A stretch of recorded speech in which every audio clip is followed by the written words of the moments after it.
ഇത് കിളിഞ്ഞാവൽ. അതിൻ്റെ പേര് പോലെ തന്നെയാണ്. പക്ഷികൾക്ക് വളരെയധികം ഇഷ്ടപ്പെട്ട ഒരു പഴമാണ് അതിലുണ്ടാവുന്നത്. പക്ഷികളെ ധാരാളം ആകർഷിക്കും. അത്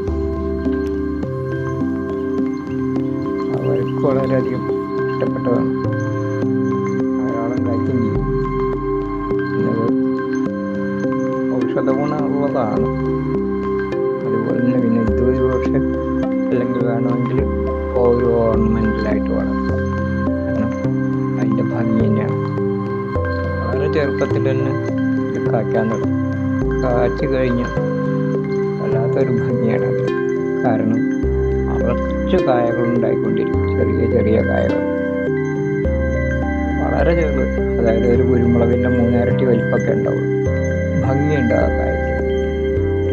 2 3 കളറുകൾ, കറുപ്പുണ്ടാവും, ഒരു പിങ്ക് വയലറ്റ് എന്ന് പറയുന്നത് വേറൊരു മിക്സ് ചെയ്ത കളറ്. അങ്ങനെ എല്ലാ കൊമ്പുകളിലും നിറച്ച് കായകളുണ്ട്.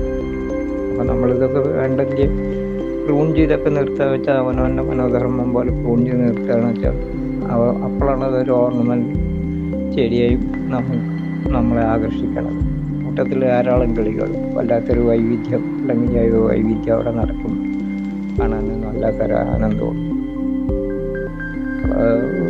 ഇതിൻ്റെ വിത്ത് കുത്തിയിട്ടിട്ടാണ് ഉണ്ടാവുന്നത്.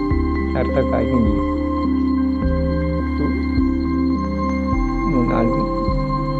2-3 മീറ്ററോളൊക്കെ ഉയരം വരും. നമ്മളത് പ്രൂൺ ചെയ്തൊക്കെ നിർത്തുകയാണെങ്കിൽ വലിയ ചട്ടികളിലൊക്കെ വീട്ടുമുറ്റത്തൊക്കെ 2 സൈഡിലൊക്കെ നിർത്തുകയാണെന്നുണ്ടെങ്കിൽ ഈ പറഞ്ഞത് നല്ല ഭംഗിയുള്ള കാണാനൊക്കെ ഒരുള്ള ചെടിയാണ്. ധാരാളം